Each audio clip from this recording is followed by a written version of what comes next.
Wayne Thiebaud by Sarah. Wayne Thiebaud was born on November 15th, 1920 in Mesa, Arizona, and is still alive today at 95 years old. He is a painter who is known for painting pictures of sweet treats like cakes, ice cream, and candy. He doesn't just paint cakes, he also paints landscapes and other things as well. But Wayne Thiebaud is mostly known for using thick paint for his cakes. Wayne's mother Alice was a baker, and his uncle was a cartoonist, and his father was a bishop in the Mormon church. Wayne would go to his grandpa's barn and would store the patterns from the crops in his mind. In 1931, the family moved to southern Utah. His father leased a ranch to take up farming. When Wayne was 11 years old, he would help with the farm work. In 1933, when Wayne was 13 years old, his family moved to Long Beach, California. His father didn't have enough money to pay for the ranch. This was the year of the Great Depression. Wayne helped the family earn money by working in cafes on the Long Beach boardwalk. When he was 14, he had a job working at a stand that sold hot dogs, hamburgers, and ice cream. He kept the images of the hot dogs, hamburgers, and ice cream in his mind. Wayne loved cartooning, and he landed a job in the animation department at Walt Disney Studios. When he was 16, he made $14 a week and worked about 60 hours a week.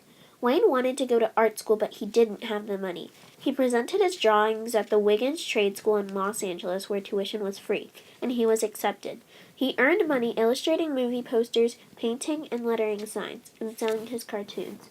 In World War II, he joined the Air Force. He was 22 and became a pilot. He ended up as an army artist instead. He married a woman named Patricia Patterson, and they had a daughter named Twinka.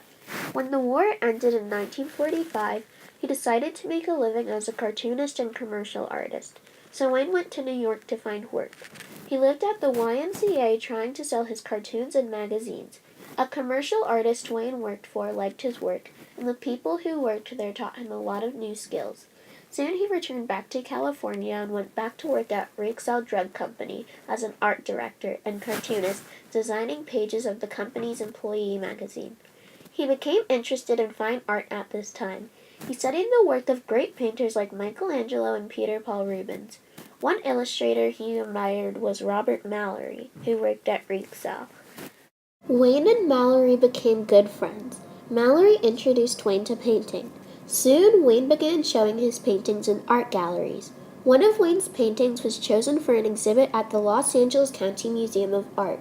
That's when he knew that he wanted to become a painter. Once Wayne displayed his artwork in the snack bar of the Starlight Drive-In, which were popular in the 1950s.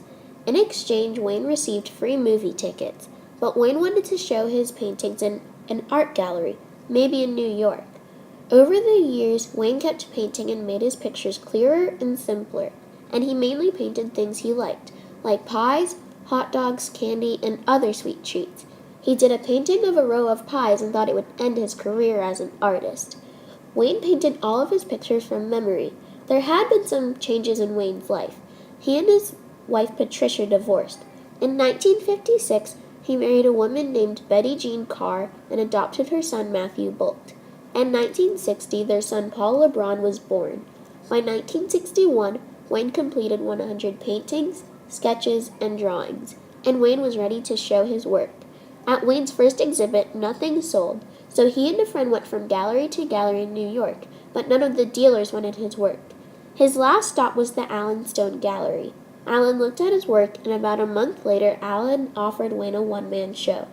The show opened in April 1962.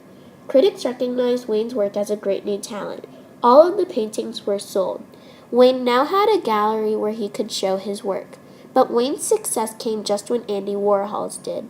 Critics linked Wayne and Warhol together, but Wayne didn't really appreciate Warhol's art. In 1963, Wayne returned to a more traditional painting subject, like people.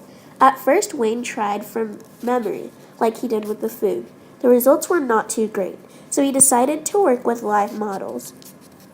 Wayne's models were people from his family, and those were some of his most popular paintings. With each picture Wayne paints, he always does something different. In one of his paintings, called Celebration Cakes, every cake says something different in a different language. Sometimes Wayne will increase the number of desserts in a painting. Wayne always saw his desserts as geometric shapes. Some of Wayne's most famous paintings are Pinball Machine, which is a very covered-up picture of a pinball machine and a gumball machine. Another famous painting is Four Cupcakes, which is a picture of four brightly colored cupcakes. Another famous painting and most recent painting is Smile Cones, which is a picture of two upside-down ice cream cones with a smile on their faces. And those are some of my artist's most famous paintings. Thank you for listening to my report.